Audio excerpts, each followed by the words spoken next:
participants that at the end of the presentation, we will have a session of questions and answers. All the questions will be done live. And to ask this, all you have to do is click on the button, raise hands. This button is on the bottom part of the screen. I remind you that this event is being recorded.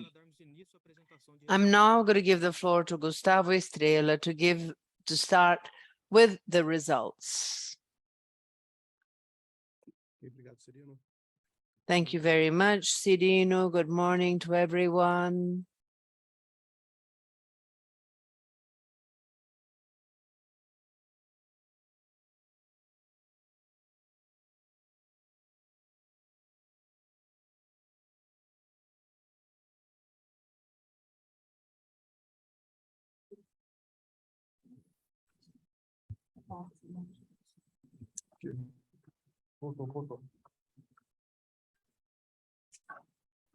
Bem, vamos retomar aqui, então, passando aqui para o slide 3. We are now on slide 3, where we have some highlights for our semester.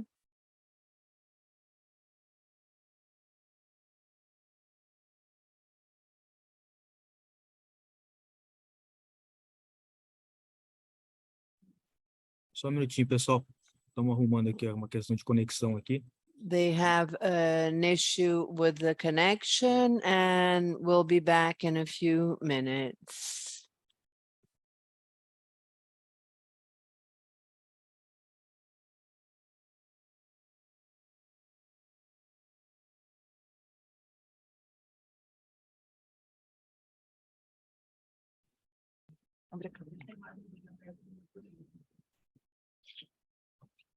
Vocês podem me ouvir? Ok. Bom, vamos retomar aqui então, começando aqui no slide número 3, alguns destaques aqui do nosso trimestre. O primeiro deles,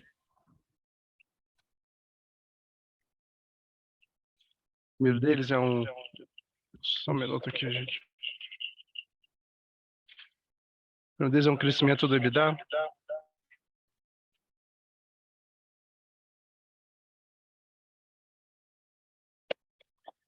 O primeiro aqui é o nosso... Tá dando eco aqui, gente. Fecha o meu áudio aqui.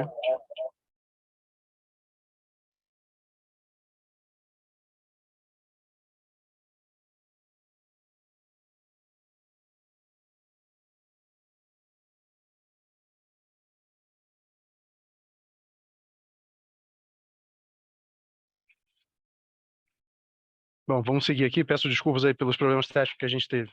Começando aqui então pelos nossos highlights.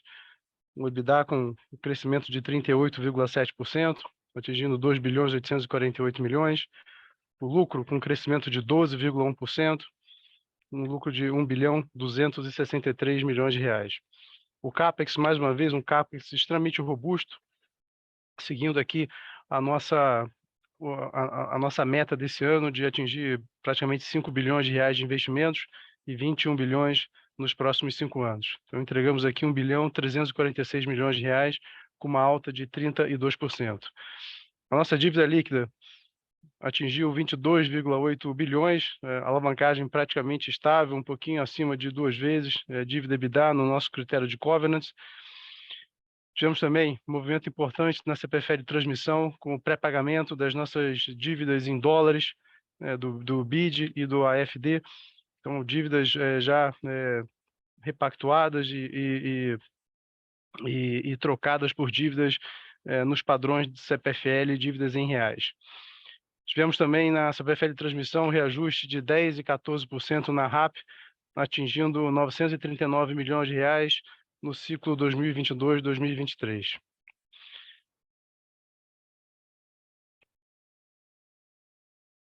Passando para o próximo slide.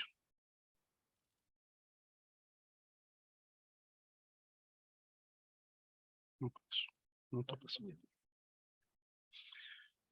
Passando aqui para o slide 4. Temos alguns prêmios e reconhecimentos importantes ao longo desse trimestre. A CPFL Piratininga conquistou o prêmio Abrad de melhor distribuidora da região Sudeste e também de responsabilidade socioambiental. A CPFL Santa Cruz, pela terceira vez, venceu o prêmio Anel de Qualidade para empresas em categorias acima de 400 mil clientes, a principal categoria na região Sudeste também a nível Brasil. A CPFL Energia também foi reconhecida no prêmio Econchan 2021-2022, com o nosso projeto CPFL nos hospitais.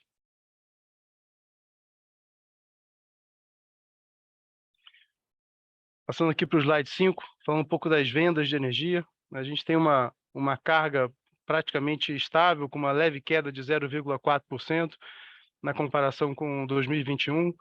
Se a gente olhar aqui na parte inferior do nosso slide, a gente vê por classe. Então, a classe residencial, um desempenho flat em relação ao ano passado. Destaque aqui para o impacto da AGD, impactou 2,3%. A gente vem sentindo um movimento muito forte de geração distribuída nas nossas áreas de concessão, afetando aqui basicamente a nossa classe residencial. A indústria tem um sinal aqui de recuperação, com crescimento de 2%, um crescimento importante. A gente vê algumas classes, aí alguns segmentos importantes, alimentos crescendo mais de 6%, borracha também, têxtil crescendo 4%. Então, dá aqui algum sinal de recuperação da indústria nos nossos mercados, com uma expectativa, diria, talvez um pouco mais positiva para o segundo semestre. Classe comercial, ela vem mantendo os sinais aqui de recuperação, Vale lembrar a base de consumo muito baixa no ano passado em função da pandemia, mas é um outro trimestre com crescimento de 2 dígitos, crescendo quase 12%. E a classe outros, a gente tem aqui algum impacto de migração, mas também impacto grande de irrigação, em especial em função da hidrologia mais favorável em 2022. Passando aqui para o próximo slide, que na página 6, a gente tem aqui a nossa inadimplência, tem uma queda em relação a 2021, acho que aqui é uma boa notícia, uma queda de 11,7%, mas fechamos em 1,06%, ainda acima das nossas médias históricas de 0,7%. Todas as ações de controle de inadimplência da companhia continuam, negativações, volume de cortes, etc., mas a gente entende que para uma redução ainda maior do que a que tivemos agora no segundo trimestre, a gente realmente depende de uma retomada mais forte de economia e aumento de massa de renda. Passando para o slide 7, falando um pouquinho aqui de perdas, a gente segue a nossa trajetória, diria bem recorrente, de redução de perdas. Fechamos com 8,76% de perdas totais no grupo, vindo de 9,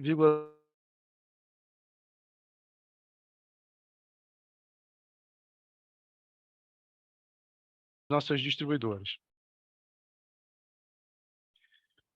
Passando aqui para a geração, a gente tem uma queda expressiva do PLD, o PLD cai 75%, e aqui reflexo direto da hidrologia, que levou o PLD para os níveis de piso ao longo aqui dos meses de 2022, uma queda expressiva. O GSF com uma queda de 2,7%, nas eólicas uma queda de 31%, aqui reflexo de uma pior performance dos ventos, a gente vem performando abaixo da P50, diferente de 2021, onde a gente estava muito próximo das curvas da P50, isso trouxe então reflexo na geração das nossas usinas eólicas. Em relação à disponibilidade, a gente praticamente estabilidade em relação a 2021.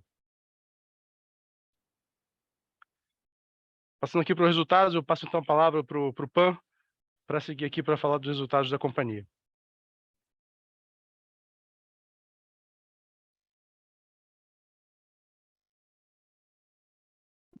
Bom dia a todos, obrigado, Gustavo.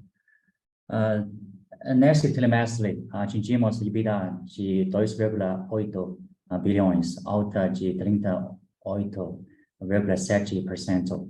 Seguindo com o bom desempenho do segmento de distribuição, que contabilizou uma EBITDA de 1,8 bilhão, alta de 48%.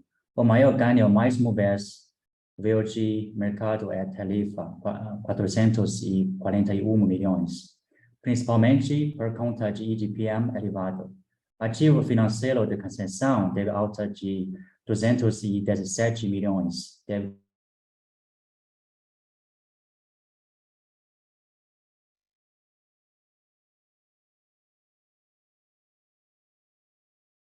que teve ganho de 30 milhões, sendo basicamente aluguel de postes, que tem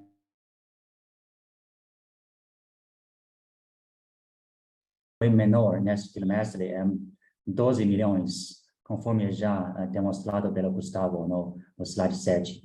No PMSO, tivemos aumento de 105 milhões, bastante afetado pela alta de inflação. Demais efeitos somam 4 milhões. Na geração, a EBITDA alcançou 757 milhões, aumento de 6%. O principal efeito positivo foi a atualização dos preços dos contratos, 110 milhões. A menor despesa com GSF, em função da menor PLD, contribuiu com 7 milhões. Por outro lado, tivemos impacto negativo de 85 milhões, referentes à menor geração eólica no trimestre. Outros efeitos somam 11 milhões. Próximo slide. O segmento de transmissão.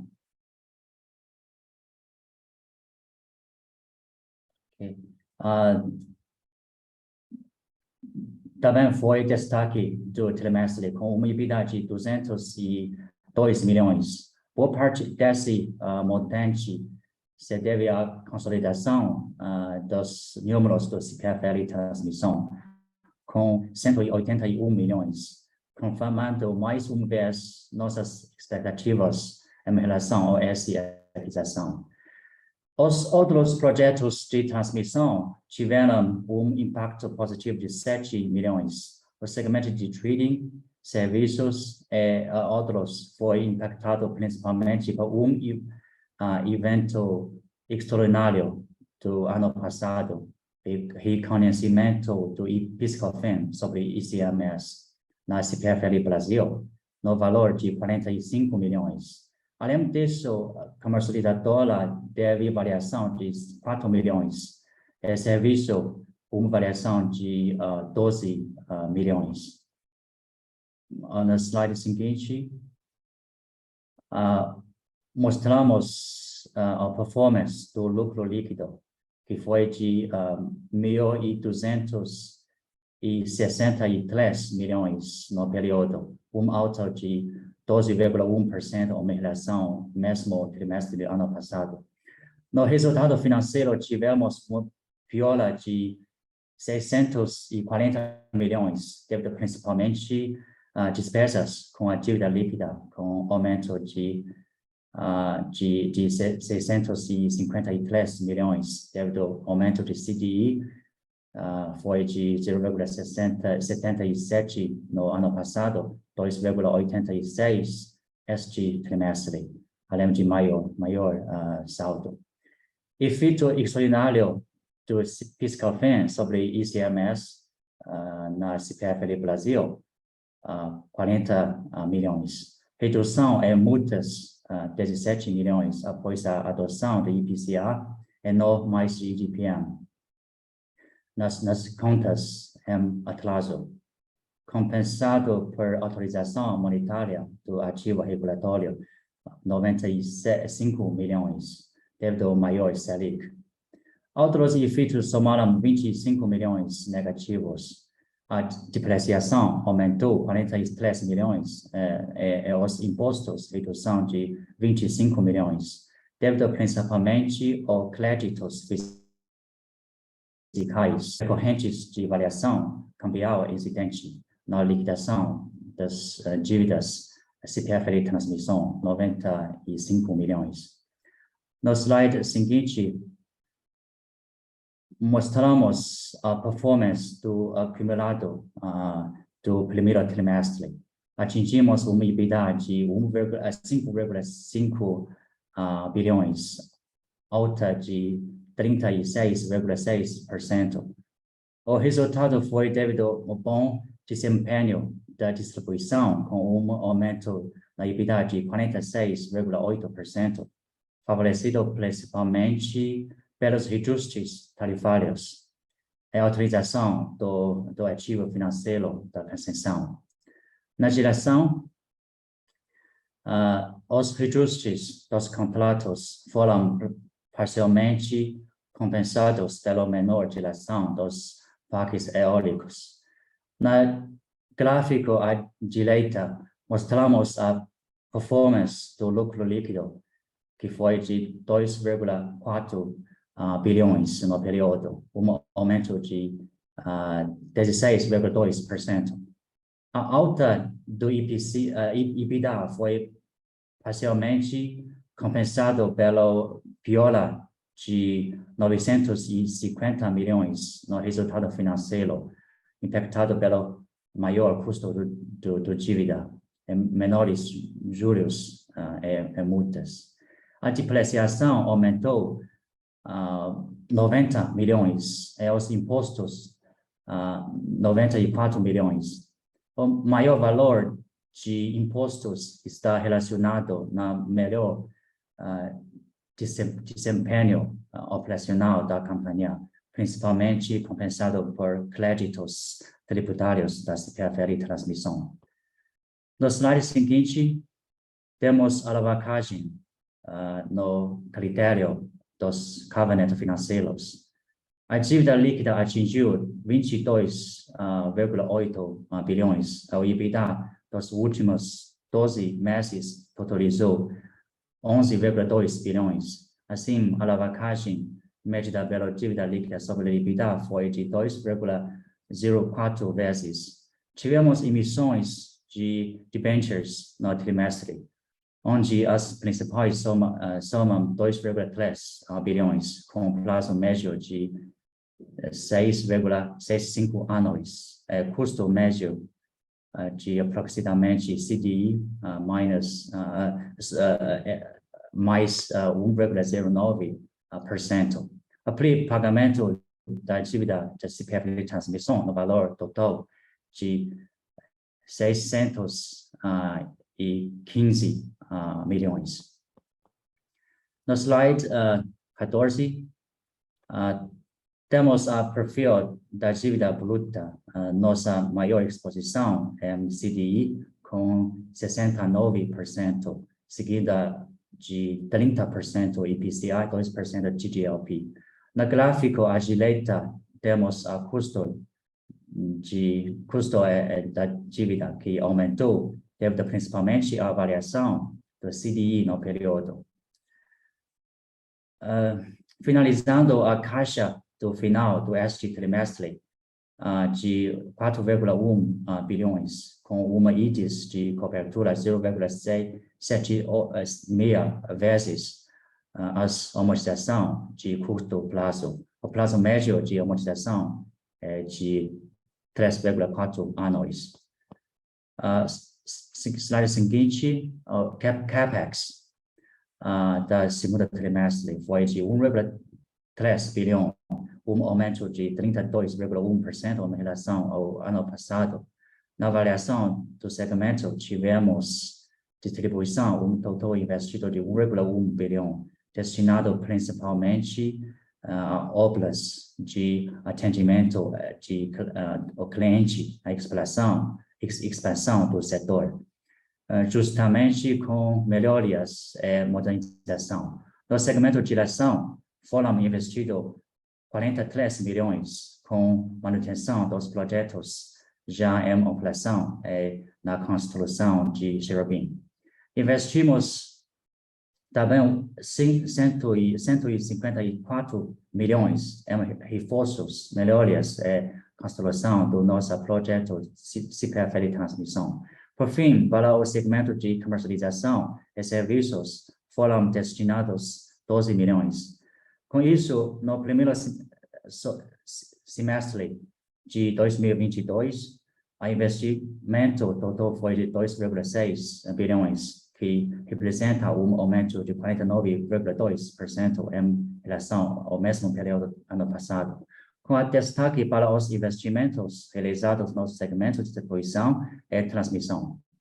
Agradeço a atenção. Passo a palavra para o senhor Gustavo. Obrigado.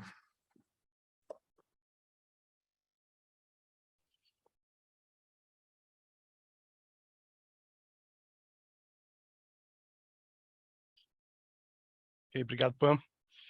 Bom, seguindo aqui, então, a gente teve a conclusão do nosso programa de armazenamento de energia, é um projeto de P&D com 54 milhões de reais de investimentos. Finalizamos aqui agora no mês de junho.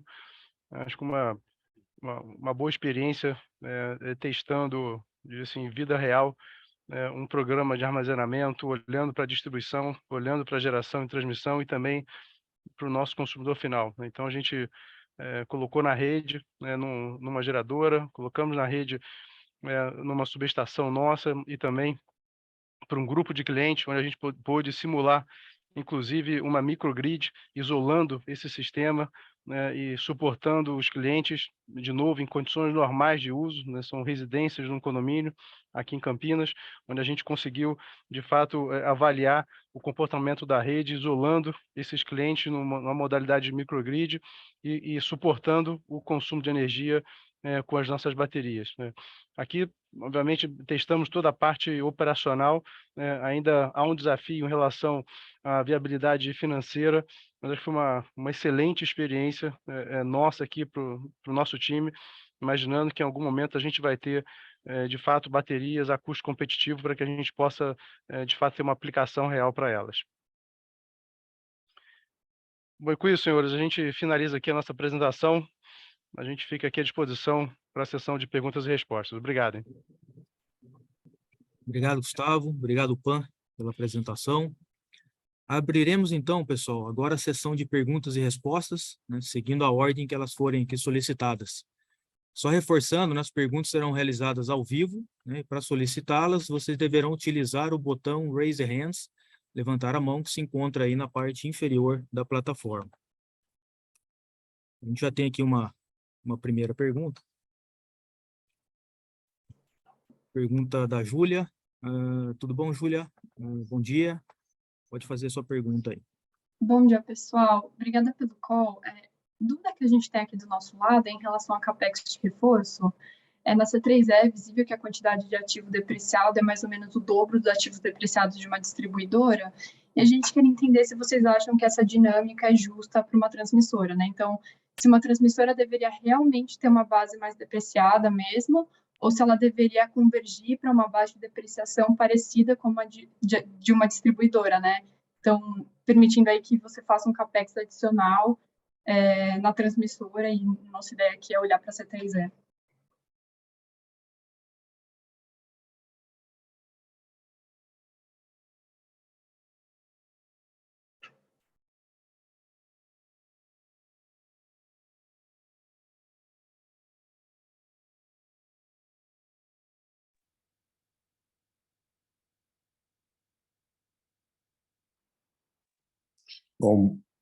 Bom dia, Júlia. Obrigado pela pergunta.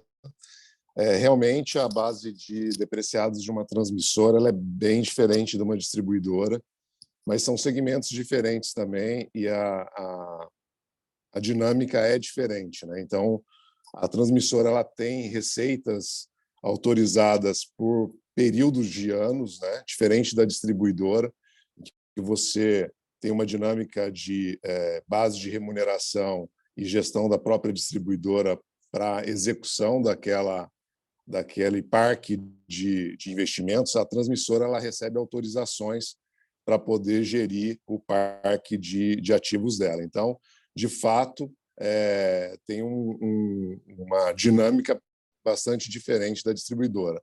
Mas a tendência de uma transmissora é a mesma da distribuidora, e tendo em vista a própria segurança de sistema e a atualização dos ativos, ela tem uma tendência também a ter menos ativos depreciados, ela tem que ter menos ativos depreciados na sua base de remuneração. Só que, guardada essas proporções, como eu disse, ela tem receita autorizada, diferente da distribuição. Então, também, muitas vezes, essas autorizações dependem de reforços sistêmicos, que têm que ser autorizados tanto por ONS quanto pela ANEEL. Então, a dinâmica é um pouco diferente da distribuidora, por isso que muitas vezes você vê parques um pouco mais depreciados, o que não significa que são parques que não prestam bem o serviço, porque esses ativos passam por manutenção e vistas por ONS, pela própria ANEEL, e eles só são autorizados na medida que a gente vai comunicando da necessidade.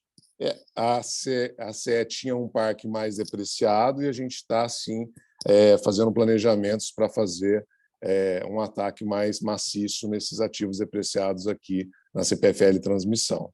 Não sei se fui claro aí na minha resposta. Não, foi super claro, André. Obrigada. Obrigado, André. Obrigado, Júlia. Só lembrando, para fazer perguntas aqui, é só clicar no botão Raise Hands, levantar a mão que está aí abaixo da plataforma.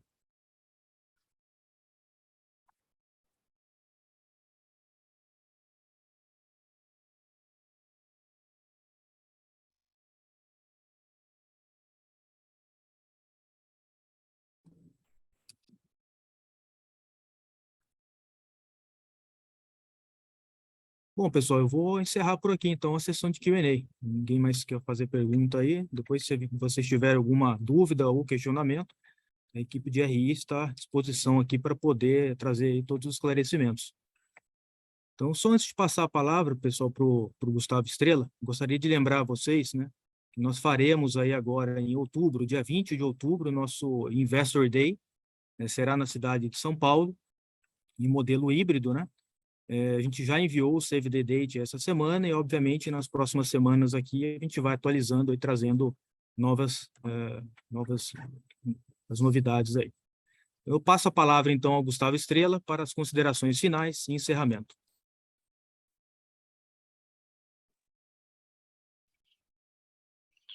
Ok, obrigado, Serino. Bom, eu queria aqui, então, agradecer a todos pela participação no nosso call de resultados. Acho que como os resultados mostram, acho que é mais um trimestre que demonstra assim, a resiliência dos nossos resultados, com uma expectativa, eu diria, um pouco mais positiva de recuperação de economia, de aumento de massa de renda, onde a gente deve ter também reflexo dos resultados. A gente já começa a ver um pouco essa tendência de recuperação para os próximos meses. Então, mais uma vez agradeço a todos e um bom dia.